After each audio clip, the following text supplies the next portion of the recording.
ಬಹಳ ಜನ ಏನ್ ಮಾಡ್ತಾರೆ ಅಂತ ಹೇಳಿದ್ರೆ ನೆಟ್ವರ್ಕ್ ಮಾರ್ಕೆಟಿಂಗ್ ಅನ್ನ ಆಯ್ಕೆ ಮಾಡ್ಕೊಂತಾರೆ, ಅಥವಾ ಏನೋ LIC ಮಾಡಕ್ ಹೋಗ್ತಾರೆ, ಅಥವಾ ಏನೋ ಒಂದು ವ್ಯಾಪಾರ ಮಾಡಕ್ ಹೋಗ್ತಾರೆ, ಸೀರೆ ವ್ಯಾಪಾರನೋ ಇಡ್ಲಿ ವ್ಯಾಪಾರನೋ ಏನೋ ಒಂದು ವ್ಯಾಪಾರ ಮಾಡಕ್ ಹೋಗ್ತಾರೆ. ಅವ್ರೇನ್ ಮಾಡ್ತಾರೆ ಗೊತ್ತಾ, ಸರ್ ಬಿಸ್ನೆಸ್ ನಡೀಲಿಲ್ಲ ಅಂದ್ರೆ ದೊಡ್ಡ ಪ್ರಾಬ್ಲಮ್ ಅಲ್ವಾ ಸರ್, ಈ ಬಿಸ್ನೆಸ್ ಅಲ್ಲಿ 10 ರೂಪಾಯಿ ಇಟ್ಬಿಟ್ರೆ ಪ್ರಾಬ್ಲಮ್ ಆಗಲ್ವಾ ಸರ್, ಈ ಬಿಸ್ನೆಸ್ ಅಲ್ಲಿ ಜನ ಬರ್ಲಿಲ್ಲ ಅಂದ್ರೆ ಪ್ರಾಬ್ಲಮ್ ಆಗಲ್ವಾ, ಈ ರೀತಿ ಮಾತಾಡ್ತಾರೆ. ಸೊ ಬಿಸ್ನೆಸ್ ಅಂತಂದು ಹೇಳಿದ್ರೆ ದೇರ್ ಈಸ್ ಎ ಚಾಲೆಂಜ್ ಸ್ನೇಹಿತರೆ. ಬಿಸ್ನೆಸ್ ಅಂದ್ರೆ challenge, you have to accept it. ನೀವು ಅದನ್ನ ಸ್ವೀಕಾರ ಮಾಡಬೇಕು. ಜೀವನ ಅಂತಂದು ಹೇಳಿದ್ರೆ ಚಾಲೆಂಜ್. ಇವತ್ತಿರೋದು ಮನುಷ್ಯ, ನಾಳೆ ಇರಲ್ಲ, ಅದೇ ಜೀವನ. ನಾವು ಅದನ್ನ ಅಕ್ಸೆಪ್ಟ್ ಮಾಡ್ಕೋಬೇಕು, ಅದನ್ನ ಫೇಸ್ ಮಾಡಬೇಕು. ಅದಕ್ಕೆ ನಾವೇನ್ ಮಾಡ್ಬೇಕು ಅಂದ್ರೆ ಅದೊಂದು ಚಾಲೆಂಜ್ ಅಂತ ತಗೋಬೇಕು. ಹೌದು, ನನಗೆ ಆರೋಗ್ಯ ಕೆಟ್ಟಿದೆ, ನಾನು ಹೆಂಗೆ ಆರೋಗ್ಯವಂತನಾಗ್ಲಿ, ಅದನ್ನ ಚಾಲೆಂಜ್ ಆಗಿ ತಗೊಳೋಣ. ಹೌದು, ನನ್ನ ಬಿಸ್ನೆಸ್ ಇವತ್ತು ನಡೀತಾ ಇಲ್ಲ, ನಾನೊಂದು ಚಾಲೆಂಜ್ ಆಗಿ ತಗೊಂತೀನಿ, ಆ ಬಿಸ್ನೆಸ್ ಅನ್ನ ಇನ್ನೂ ಎತ್ತರಕ್ಕೆ ತಗೊಂಡು ಹೋಗ್ತೀನಿ ಅಂತ. ನಾವ್ ಆ ರೀತಿ ಮಾಡಲ್ಲ. ನಾವೇನ್ ಮಾಡ್ತೀವಿ ಗೊತ್ತಾ, ಪ್ರಾಬ್ಲಮ್ ಅಂತಂದು ಹೇಳ್ಬಿಟ್ಟು ಪುಲಿ ಸ್ಟಾಪ್ ಇಟ್ಬಿಡ್ತೀವಿ. ಸರ್ ಬಿಸ್ನೆಸ್ ದೊಡ್ಡ ಪ್ರಾಬ್ಲಮ್ ಸರ್ ಅದು, ಪುಲಿ ಸ್ಟಾಪ್. ಯಾವಾಗ ನಮ್ಮ ಬಾಯಲ್ಲಿ ಪ್ರಾಬ್ಲಮ್ ಅಂತ ಬಂತು, ನಮ್ಮ ದೇಹ, ನಮ್ಮ ಮನಸ್ಸು, ಬ್ರೇನು ಯಾವುದು ಅದಕ್ಕೆ ಸೊಲ್ಯೂಷನ್ ಅಂದ್ರೆ ಪರಿಹಾರ ಕಂಡುಹಿಡಿಯೋ ಕೆಲಸ ಮಾಡಲ್ಲ ಸ್ನೇಹಿತರೆ. ಅದಕ್ಕೆ ಮಧ್ಯಮ ವರ್ಗದವರು ದುಡ್ಡು ಮಾಡಕ್ಕೆ ಆಗಲ್ಲ. ಅವ್ರು ಎಷ್ಟೇ ಕಷ್ಟಪಟ್ಟರು ದುಡ್ಡು ಮಾಡಕ್ಕಾಗಲ್ಲ. ಕಾರಣ ಏನ್ ಗೊತ್ತಾ, ನಾನ್ ಕಂಡುಹಿಡಿದಿದ್ದೀನಿ. ಕಾರಣ ಏನ್ ಗೊತ್ತಾ, ಅವ್ರ ಮನಸ್ಥಿತಿ, ಅವ್ರದ್ದು ಯೋಚನೆ, ಅವ್ರ ಮಾತು ಸರಿ ಇಲ್ಲ. ಯಾಕಂದ್ರೆ ನಾನು ಮಧ್ಯಮ ವರ್ಗದವನು, ನಾನು ಸೇಮ್ ಟು ಸೇಮ್ ಹೀಗೆ ಮಾತಾಡ್ತಾ ಇದ್ದೆ. ಈಗ ನಾನು ಹೆಂಗ್ ಮಾತಾಡ್ತೀನಿ ಗೊತ್ತಾ, ನಾನೀಗ ಹೆಂಗ್ ಮಾತಾಡ್ತೀನಿ ಅಂದ್ರೆ ನನ್ನ ವೈಫಿಗೆ, ನನ್ನ ಫ್ಯಾಮಿಲಿಗೆ, ನನ್ನ ಅಪ್ಪ ಅಮ್ಮನ ಜೊತೆ ಮಾತಾಡ್ಬೇಕಾದ್ರೆ, ನನ್ನ ಬಿಸ್ನೆಸ್ ಪಾರ್ಟ್ನರಿಗೆ ಮಾತಾಡ್ಬೇಕಾದ್ರೆ, ಸರ್ ಒಂದು ಸ್ಮಾಲ್ ಚಾಲೆಂಜ್ ಬಂದಿದೆ ನಮ್ಮ ಎದುರುಗಡೆ ಅಂತ. ಚಾಲೆಂಜ್. ಅಥವಾ ನಾನು ಮನಸ್ಸಿನಲ್ಲಿ ನನ್ನನ್ನು ನಾನು ಸಮಾಧಾನ ಮಾಡ್ಕೋಬೇಕಾದ್ರೆ, ಶರತ್ ನಿನಗೊಂದು ಸ್ಮಾಲ್ ಚಾಲೆಂಜ್ ಬಂದಿದೆ ಕಣೋ, ನೀನ್ ಇದನ್ನ ಎದುರಿಸ್ತೀಯ ಬಿಡು, ಟೆನ್ಷನ್ ತಗೋಬೇಡ ಅಂತ. ಪ್ರಾಬ್ಲಮ್ ಅಂತ ನನ್ನ ಮನಸ್ಸಿಗೆ ನಾನು ಮಾತಾಡಲ್ಲ, ಯಾಕಂದ್ರೆ ನನ್ನ ಮನಸ್ಸು ಹೆದರ್ಬಿಡುತ್ತೆ. ನನ್ನ ಮನಸ್ಸು ಹೆದರ್ತು ಅಂದ್ರೆ ಶರತ್ತು ಸೋತ ಅಂತ. ನಮ್ಮ ಮನಸ್ಸನ್ನ ಇವತ್ತು ನಾವು ಹೆದರ್ಸ್ತಾ ಇದ್ದೀವಿ ಸ್ನೇಹಿತರೆ. ಇವತ್ತು ಎಷ್ಟೋ ಜನ ಹೆಣ್ಣು ಮಕ್ಕಳು ಯಾಕೆ ಇವತ್ತು ದುರ್ಬಲರಾಗಿದ್ದಾರೆ. ಇವತ್ತು ಎಷ್ಟೋ ಜನ ಹೆಣ್ಮಕ್ಳು ಬಿಸ್ನೆಸ್ ಮಾಡಕ್ ಹೋಗ್ಬಿಟ್ಟು ಇವತ್ತು ಕೈ ಸುಟ್ಕೊಂತ ಇದ್ದಾರೆ. ಎಷ್ಟೋ ಜನ ಗಂಡಸರು ಕೂಡ ಇವತ್ತು ಹೆದರ್ತಾ ಇದ್ದಾರೆ, ಹಿಂದೆಟಾಗ್ತಾ ಇದ್ದಾರೆ, ಭಯ ಪಡ್ತಾ ಇದ್ದಾರೆ ಬಿಸ್ನೆಸ್. ಯಾಕೆ ಅಂದ್ರೆ ಅವ್ರ ಮನಸ್ಸಿಗೆ ಅವರೇ ಹೆದರ್ಸ್ತಾ ಇದ್ದಾರೆ. ಸೊ ಯಾರ ಮನಸ್ಸಿಗೆ ಅವ್ರು ಹೆದರ್ಸ್ತಾರಲ್ಲ, ಅವರು ಜೀವನದಲ್ಲಿ ಹೆದರ್ತಾನೆ ಇರ್ತಾರೆ. ನನ್ನ ಬಗ್ಗೆ ಹೇಳ್ತೀನಿ ನೋಡಿ, ನಾನು ಎಲ್ಲವನ್ನ ನನ್ನ ಬಗ್ಗೆ ಹಂಚ್ಕೊಂಡ್ಬಿಟ್ಟಿದ್ದೀನಿ.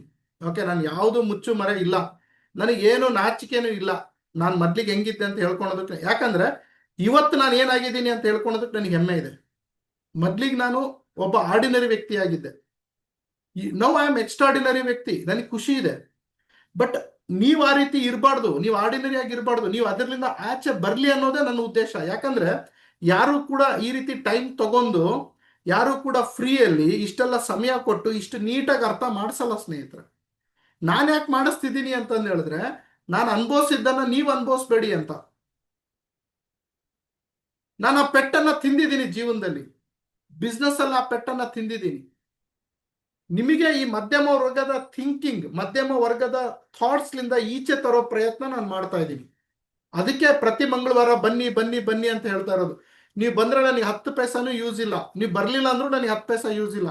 ನೀವು ಬಂದ್ರೆ ನಿಮಗೆ ಯೂಸು ಸ್ನೇಹಿತರೆ.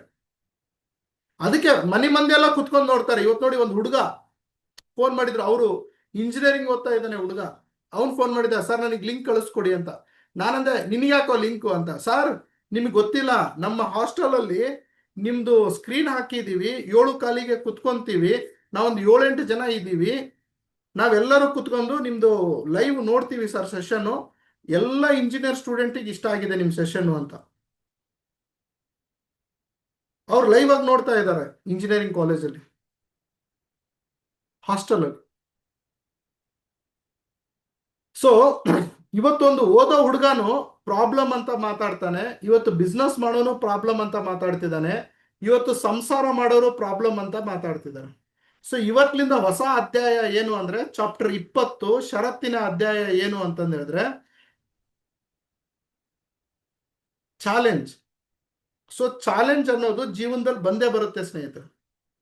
ನೀವೇನೇ ಮಾಡಿ ಜೀವನನೂ ಚಾಲೆಂಜು, ಹೆಂಡತಿನೂ ಚಾಲೆಂಜು, ಗಂಡನೂ ಚಾಲೆಂಜು, ಮಕ್ಕಳು ಚಾಲೆಂಜು, ಕರಿಯರ್ ಡಿಸೈನ್ ಮಾಡ್ಕೊಳೋದು ಚಾಲೆಂಜು, ಓದೋದು ಚಾಲೆಂಜು, ಮಲಗೋದು ಚಾಲೆಂಜು, ಗಾಡಿ ಓಡಿಸೋದು ಚಾಲೆಂಜು, ಬಿಸ್ನೆಸ್ ನಡೆಸೋದು ಚಾಲೆಂಜು, ಎಲ್ಲ ಚಾಲೆಂಜ್ ಅಲ್ಲಿ ನಿಂತಿದೆ. ಈ ಚಾಲೆಂಜ್ ಅನ್ನ ಕರೆಕ್ಟ್ ಆಗಿ ಅರ್ಥ ಮಾಡ್ಕೊಂಡು ನೀವು ಅದಕ್ಕೆ ಚಾಲೆಂಜ್ ಮಾಡಿದ್ರೆ, ನೋಡಿ, ಚಾಲೆಂಜ್ ಅನ್ನ ಅರ್ಥ ಮಾಡ್ಕೊಂಡು ನೀವು ಅದಕ್ಕೆ ಚಾಲೆಂಜ್ ಮಾಡಿದ್ರೆ ನೀವು ಹೀರೋ ಆಗ್ತೀರಾ ನಿಮ್ ಲೈಫಲ್ಲಿ. ಸರ್ ಯಾವ್ದಾವ್ದಕ್ಕೆ ಚಾಲೆಂಜ್ ಮಾಡಬೇಕು ಸರ್, ಏನ್ ಚಾಲೆಂಜ್ ಮಾಡಬೇಕು ಸರ್, ಈ ಚಾಲೆಂಜ್ ಹೆಂಗ್ ಮಾಡ್ತಾರೆ, ಈ ಚಾಲೆಂಜ್ ಮಾಡಿಬಿಟ್ಟು ಇದರಿಂದ ಆಚೆ ಹೆಂಗ್ ಬರ್ತಾರೆ, ಹೆಂಗೆ ಆ ಚಾಲೆಂಜ್ ಅನ್ನ ಗೆಲ್ಬೇಕು ನನಗೆ ಹೇಳ್ಕೊಡಿ ಸರ್. ಈ ರೀತಿ ನಿಮ್ಮ ಮನಸ್ಸಲ್ಲಿ ನಡೀತಿರ್ಬೋದು ಪ್ರಶ್ನೆ, ಅದಕ್ಕೆ ಉತ್ತರ ಇದೆ. ಈ ಚಾಲೆಂಜ್ ಅನ್ನ ಹೇಗೆ ಮಾಡಿಬಿಟ್ಟು ಈ ಚಾಲೆಂಜ್ ಅನ್ನ ಹೇಗೆ ಎದುರಿಸ್ಬೇಕು ಅನ್ನೋದಕ್ಕೆ ನಾನು ಟಿಪ್ಸ್ ಕೊಡ್ತೀನಿ ಇವತ್ತು ಕ್ಲೈಮ್ಯಾಕ್ಸ್ ಅಲ್ಲಿ, ಈಗ ಕೊಡಲ್ಲ. ಸೊ ಈ ಚಾಲೆಂಜ್ಗೆ ಒಂದು ಒಳ್ಳೆ ಕತೆ ತಗೊಂಡ್ಬಂದಿದ್ದೀನಿ ನೋಡಿ. ಸೊ ಒಂದು ದಿನ ಏನಾಗುತ್ತೆ ಅಂತಂದು ಹೇಳಿದ್ರೆ, ಅದಕ್ಕೂ ಮುಂಚೆ ನಾನು ಒಬ್ಬರ ಜೊತೆಗೆ ಮಾತಾಡ್ತೀನಿ. ಓಕೆ, ಸೊ ಯಾರು ನನ್ನ ಜೊತೆಗೆ ಮಾತಾಡಕ್ಕೆ ರೆಡಿ ಇದ್ದೀರಾ? ಹ್ಯಾಂಡ್ ರೈಸ್ ಮಾಡಿ.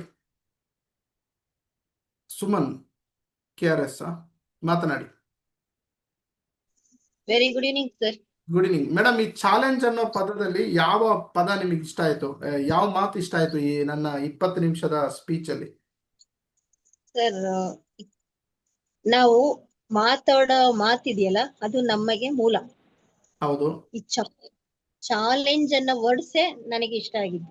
ಅಂದ್ರೆ ನಾವು ಮಾತಾಡೋ ಪದ ಇದೆಯಲ್ಲ, ಆ ಪದ ನಮ್ಮ ಲೈಫ್ ಅನ್ನ ಒಂದು ಅವಿಭಾಜ್ಯ ಅಂಗವಾಗಿ ಇರುವಂತದ್ದು. ಮೂಲ ಪದನೇ ಚಾಲೆಂಜ್.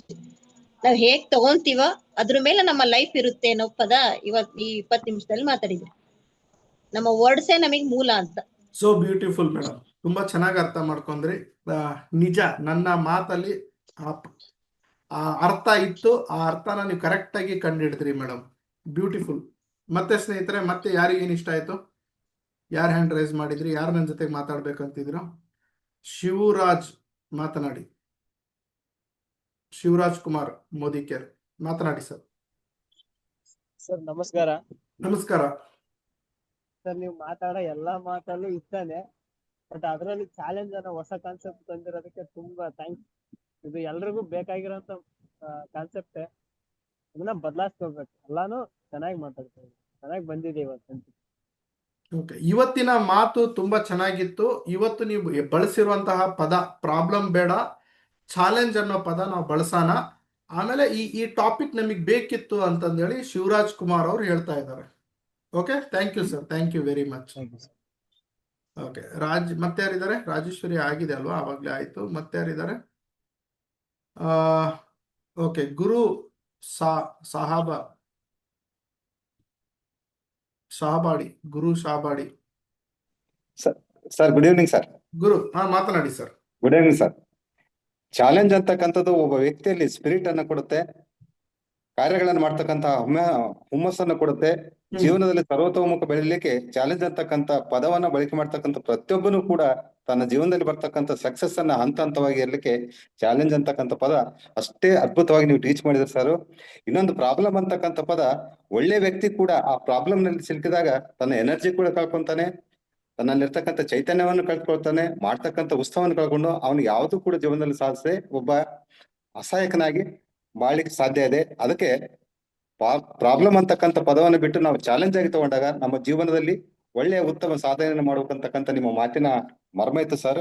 ಎಕ್ಸಲೆಂಟ್ ಪಾಠ ಮಾಡಿದ್ರಿ, ತಮಗೆ ಥ್ಯಾಂಕ್ ಯು ಸರ್. ಸೂಪರ್ ಗುರು ಸರ್, ತುಂಬಾ ಅದ್ಭುತವಾಗಿ ನಿಮ್ಮ ಧ್ವನಿ ಇದೆ, ನಿಮ್ಮ ಮಾತು ತುಂಬಾ ಸ್ಪಷ್ಟವಾಗಿದೆ, ತುಂಬಾ ಅಚ್ಚುಕಟ್ಟಾಗಿ ನಿಮ್ಮ ಎರಡು ಲೈನಿನಲ್ಲಿ ನಮ್ಮ ಮನಸ್ಸನ್ನ ಗೆದ್ದು ಬಿಟ್ರಿ ನೀವು. ಅದಕ್ಕೆ ನಾನು ಯಾಕೆ ಮಧ್ಯದಲ್ಲಿ ನಿಮ್ಮನ್ನ ಮಾತಾಡಿಸ್ತೀನಿ ಅಂದ್ರೆ ಸ್ನೇಹಿತರೆ, ನಾನು ಹೇಳಿದ್ದು ಬೇರೆ, ನೀವು ಅರ್ಥ ಮಾಡ್ಕೊಂಡಿದ್ದು ಬೇರೆನಾ ಅಂತ ಕೇಳೋದಕ್ಕೆ ನಿಮಗೆ ಮಾತಾಡಿಸ್ತೀನಿ.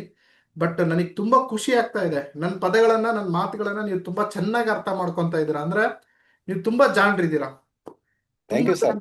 ತುಂಬಾ ಇನ್ವಾಲ್ವ್ ಆಗಿದ್ದೀರಾ ಅಂತ ನನಗೆ ಇದರಲ್ಲಿ ಗೊತ್ತಾಗ್ತಾ ಇದೆ. ಥ್ಯಾಂಕ್ ಯು ಗುರು ಸರ್, ನಿಮ್ ವಾಯ್ಸ್ ತುಂಬಾ ಚೆನ್ನಾಗಿದೆ sir. Okay sir, thank you. ಸ್ನೇಹಿತರೆ, ಮತ್ತೆ ಯಾರಾದ್ರೂ ಇದ್ದಾರಾ ಮಾತನಾಡೋರು? ಈ ಚಾಲೆಂಜ್ ಅನ್ನೋದು ಚಂದ ಮಾತನಾಡಿ. ಚಂದ ಸರ್ ನಮಸ್ಕಾರ ಗುರುಜಿ. ನಮಸ್ಕಾರ. ಈ ಚಾಲೆಂಜ್ ಅಂತಂದ್ರೆ ಸಮಸ್ಯೆ. ಎಲ್ಲಿ ನಾವು ಆ ಸಮಸ್ಯೆಗಳನ್ನ ಪರಿಹಾರ ಮಾಡ್ತೀವಿ ಅನ್ಕೊಳ್ಳಿಕ್ಕೆ ನಿರ್ಧಾರ ಬಹಳ ಮುಖ್ಯ. ಈ ನಾವು ಒಂದ್ ಚಾಲೆಂಜ್ ಆಗಿ ತಗೊಳ್ತೀವಿ ಅಂದಾಗ ಪ್ರಾಬ್ಲಮ್ ಅಂದ್ರೆ ಸಮಸ್ಯೆ ಇರುತ್ತೆ, ನಾವು ನಿರ್ಧಾರ ಅಂತ ಏನ್ ಚಾಲೆಂಜ್ ಮಾಡ್ಕೋತೀವಿ, ನಾನು ಏನಾದ್ರೂ ಆಗ್ಲೇಬೇಕು ಅನ್ನುವಂಥದ್ದು, ಆ ಸಮಸ್ಯೆಯಿಂದ ಆಚೆ ಬರ್ಬೇಕು ಅಂದ್ರೆ ನಿರ್ಧಾರ ನಾವು ಮಾತ್ರ ನಾವು ಮುಂದೆ ಹೋಗ್ಲಿಕ್ಕೆ ಸಾಧ್ಯ ಆಗುತ್ತೆ ಗುರುಜಿ. ನಾವು ಆ ಒಂದು ಚಾಲೆಂಜ್ ಅನ್ನ ತಗೊಂಡ್ಲಿಲ್ಲ ಅಂತಂದ್ರೆ ನಾವ್ ಏನೂ ಸಾಧನೆ ಮಾಡ್ಲಿಕ್ಕೆ ಸಾಧ್ಯ ಆಗಲ್ಲ. ಅದ್ ಏನಾಗ್ತದಾಗ್ಲಿ ನಾನ್ ನಿರ್ಧಾರ ಮಾಡೇ ಮಾಡ್ತೀನಿ ಅನ್ನುವಂತ ಒಂದು ಕಟು ನಿರ್ಧಾರ ನಾವು ತಗೊಂಡಾಗ ಅದಕ್ಕೆ ದಾರಿ ಸಿಗುತ್ತೆ. ನಾವು ಇಲ್ಲಿ ನಾನು ಈ ಚಿಕ್ಕಬಳ್ಳಾಪುರ ಇದ್ದೀನಿ, ಬೆಂಗಳೂರಿಗೆ ಬರ್ಬೇಕು ಅಂತ ಹೇಳಿ ನಮ್ಮೂರಿನ ಅಶ್ವತ್ಥ ಕಟ್ಟೆ ಹತ್ರನೇ ಕುತ್ಕೊಂಡು ಬಸ್ ಬರ್ಲಿಲ್ವೇ ಅಂತ ಅನ್ಬಿಟ್ಟು ರೋಡಿಗೆ ಬಸ್ ಸ್ಟ್ಯಾಂಡ್ಗೆ ಹೋಗ್ಲಿಲ್ಲ ನಾನು ಅಂದ್ರೆ ನಾನ್ ಬೆಂಗಳೂರು ತಲುಪ್ಲಿಕ್ಕೆ ಆಗಲ್ಲ. ನಾನು ಆ ನಿರ್ಧಾರ ಏನ್ ತಗೋಬೇಕು, ಆ ಬಸ್ ಸ್ಟ್ಯಾಂಡ್ ಹೋಗಂತ ನಿರ್ಧಾರ ನಾನು ತಗೋಬೇಕು, ನಡ್ಕೊಂಡು ಹೋಗ್ಬೇಕು. ಅದು ನಮ್ಗೆ ಚಾಲೆಂಜ್. ಸಮಸ್ಯೆ ಐತೆ ಅಲ್ಲಿ ಯಾರಪ್ಪ ನಡ್ಕೊಂಡು ಹೋಗೋದು ಕಲ್ಲು ಮುಳ್ಳು ಅಂತಂದ್ರೆ ನಾವು ಬೆಂಗಳೂರು ಸೇರಕ್ ಆಗಲ್ಲ, ನಮ್ ಗಮ್ಯ ತಲುಪ್ಲಿಕ್ ಆಗಲ್ಲ ಗುರುಜಿ. ಹಾಗಾಗಿ ಆ ಚಾಲೆಂಜ್ ಅನ್ನುವಂಥದ್ದು ನಿರ್ಧಾರ ಅಂತ ನಾನು ಭಾವಿಸಿದ್ದೇನೆ. ಈ ಒಂದು ಪ್ರಾಬ್ಲಮ್ ಅಂತದ್ದು ನಮ್ಗೆ ಬರುವಂತ ಸಮಸ್ಯೆಗಳು ಅಂತ ನಾನು ಭಾವಿಸಿದ್ದೇನೆ. ಸಮಸ್ಯೆಗಳು ಒಂದ್ ಕಡೆ ಬದಿಗೊತ್ತಿ ನಾವು ನಿರ್ಧಾರ ತಗೊಂಡಾಗ ನಾವ್ ಎಂತದೇ ಸಮಸ್ಯೆ ಇರ್ಲಿ ಅದನ್ನ ನಾವು ಚಾಲೆಂಜ್ ಆಗಿ ತಗೊಂಡು ನಮ್ಮ ನಿರ್ಧಾರ, ನಮ್ಮ ಗಮ್ಯವನ್ನ ತಲುಪಲಿಕ್ಕೆ ಸಾಧ್ಯ ಆಗುತ್ತೆ ಅನ್ನುವಂಥದ್ದು ನಿಮ್ಮ ಇವತ್ತಿನ ಮಾತಿನ ಪೂರ್ಣ ಸಾರಾಂಶ ಅಂತ ನಾನಾದ್ರೂ ಭಾವಿಸಿದ್ದೀನಿ ಗುರುಜಿ. ತುಂಬಾ ಎಂತದೇ ಅವರು ಸಣ್ಣ ವ್ಯಕ್ತಿ ಆಗಿರ್ಲಿ ದೊಡ್ಡ ವ್ಯಕ್ತಿ ಆಗಿರ್ಲಿ, ನಾನ್ ಮಾಡ್ಬೇಕು ಅನ್ನುವಂತ ನಿರ್ಧಾರನ ಅವ್ರು ತಗೊಂಡಾಗ, ಆ ಚಾಲೆಂಜ್ ಅನ್ನ ತಗೊಂಡಾಗ ಖಂಡಿತವಾಗ್ಲೂ ನಮ್ಗೆ ಭಗವಂತನೇ ದಾರಿ ಮಾಡ್ಕೊಡ್ತಾನೆ ಅಂತ ನಾನು ಭಾವಿಸಿದ್ದೀನಿ ಗುರುಜಿ. ಧನ್ಯವಾದಗಳು Guruji. Thank you sir, thank you very much Chandan sir, ತುಂಬಾ ಅದ್ಭುತವಾಗಿ ಮಾತನಾಡಿದ್ರಿ. ಸ್ನೇಹಿತರೆ, ಸ್ವಲ್ಪ ನಾನು ಮುಂದೆ ಹೋಗ್ತೀನಿ. ಯಾರಾದ್ರೂ ಹ್ಯಾಂಡ್ ರೈಸ್ ಮಾಡಿದ್ರೆ ದಯವಿಟ್ಟು ಬೇಜಾರಾಗಬೇಡಿ, ಟೈಮ್ ಆಗ್ತಾ ಇದೆ. ಸೊ ಇವತ್ತಿನ ಕ್ಲಾರಿಟಿ ಕೊಡ್ತೀನಿ, ಈ ಚಾಲೆಂಜ್ ಪಾಠಕ್ಕೆ ಒಂದು ಮೀನಿಂಗ್ ಕೊಡ್ತೀನಿ ನಿಮಗೆ. ಓಕೆ, ಸೊ ಈ ಚಾಲೆಂಜ್ ಅನ್ನೋದು ನಾನು ಹೇಳೋದಕ್ಕೆ ಹೋಗ್ತಾ ಇರೋದು ಏನು ಅಂತ ಹೇಳಿದ್ರೆ, ಹಣ ನಾವು ಯಾಕೆ ಮಾಡ್ತಿಲ್ಲ ಅಂದ್ರೆ ನಾವು ಚಾಲೆಂಜ್ ಅಕ್ಸೆಪ್ಟ್ ಮಾಡ್ತಾ ಇಲ್ಲ. ಸೊ ಯಾರು ಚಾಲೆಂಜ್ ಅನ್ನ ಅಕ್ಸೆಪ್ಟ್ ಮಾಡೋದಿಲ್ಲ ಅವನು ಹಣ ಮಾಡೋದಿಲ್ಲ. ನೋಡಿ, ಈಗ ನೀವೊಂದು ಬಿಸ್ನೆಸ್ ಮಾಡ್ತಾ ಇರ್ತೀರಾ, ಆ ಬಿಸ್ನೆಸ್ ಅಲ್ಲಿ ಏನೋ ಒಂದು ನಿಮಗೆ ನಿಮ್ ಸಮಸ್ಯೆ ಅಂತ ಹೇಳೋಣ ಅಥವಾ ಚಾಲೆಂಜ್ ಅಂತ ಹೇಳೋಣ, ಯಾವ ತರ ಆದ್ರೂ ಅರ್ಥ ಮಾಡ್ಕೊಳ್ಳಿ. ಈ ಚಾಲೆಂಜ್ ಬಂದಾಗ ನೀವೇನ್ ಮಾಡ್ತೀರಾ ಅಂತಂದು ಹೇಳಿದ್ರೆ ಸೋಲೊಪ್ಕೊಂಡ್ಬಿಡ್ತೀರಾ. ಸರ್, ಈ ಬಿಸ್ನೆಸ್ ಅಲ್ಲಿ ಪ್ರಾಬ್ಲಮ್ ಐತ್ರಿ, ನಾ ಮಾಡಲ್ಲ. ಈ ಬಿಸ್ನೆಸ್ ಅಲ್ಲಿ ಈ ಪ್ರಾಡಕ್ಟ್ ಅಲ್ಲಿ ಸ್ವಲ್ಪ ಪ್ರಾಬ್ಲಮ್ ಐತ್ರಿ, ನಾನು ಮಾಡಲ್ಲ ಅಂತೀರಿ. ಸೊ ಇನ್ಮೇಲೆ ಆ ರೀತಿ ಮಾಡಬೇಡಿ. ನಿಮ್ ಲೀಡರ್ಸಿಗೆ ಫೋನ್ ಮಾಡಿ ಹೇಳ್ತೀರಾ, ಸರ್ ಪ್ರಾಡಕ್ಟ್ ಸರಿ ಇಲ್ಲ ಸರ್, ಬಹಳ ಪ್ರಾಬ್ಲಮ್ ಹೇಳ್ತಾರೆ ಜನ. ಇರ್ಲೇಬೇಕ್ರಿ ಪ್ರಾಡಕ್ಟ್ಸ್ ಅಂತಂದು ಹೇಳಿದ್ರೆ ಪ್ರಾಬ್ಲಮ್, ಓಕೆನಾ? ಜೀವನ ಅಂತಂದು ಹೇಳಿದ್ರೆ ಪ್ರಾಬ್ಲಮ್, ಬಿಸ್ನೆಸ್ ಅಂತ ಹೇಳಿದ್ರೆ ಪ್ರಾಬ್ಲಮ್, ಹಣ ಮಾಡೋದು ಅಂದ್ರೆ ಪ್ರಾಬ್ಲಮ್. ಇದು ದಯವಿಟ್ಟು ಅರ್ಥ ಮಾಡ್ಕೊಳ್ಳಿ. ನಮ್ ಜನಕ್ಕೆ ಏನ್ ಗೊತ್ತಾ, ಸರ್ ಪ್ರಾಬ್ಲಮ್ ಇಲ್ಲ ಅಂದ್ರೆ ಮಾಡ್ತೀನ್ರಿ, ಸರ್ ಇದ್ರಾಗ ಏನು ಪ್ರಾಬ್ಲಮ್ ಆಗಲ್ಲ ಅಂದ್ರೆ ಮಾಡ್ತೀನ್ರಿ. ಹೆಂಗ್ರಿ ಆಗತ್ತೆ? ದೇವ್ರು ಮಾಡಿರೋ ದೇಹದಲ್ಲೇ ಪ್ರಾಬ್ಲಮ್ಗಳು ಇದಾವೆ. ದೇವ್ರು ಮಾಡಿರೋದು, ನಾವ್ ಮಾಡಿರೋದಲ್ಲ, ದೇವ್ರು ಮಾಡಿರೋ ದೇಹದಲ್ಲಿ ಪ್ರಾಬ್ಲಮ್ ಇದಾವೆ. 50 ಜನ ಸೈಂಟಿಸ್ಟ್ಗಳು ಸೇರಿ ಮಾಡಿರುವಂತ ಪ್ರಾಡಕ್ಟ್ ಅಲ್ಲಿ ಇವತ್ತು ಪ್ರಾಬ್ಲಮ್ ಬರ್ತಾ ಇದೆ. ಈ ಕಿತ್ತೋಗಿರೋ ಒಂದು ಬಿಸ್ನೆಸ್ ಅಲ್ಲಿ ಪ್ರಾಬ್ಲಮ್ ಬರಲ್ವಾ?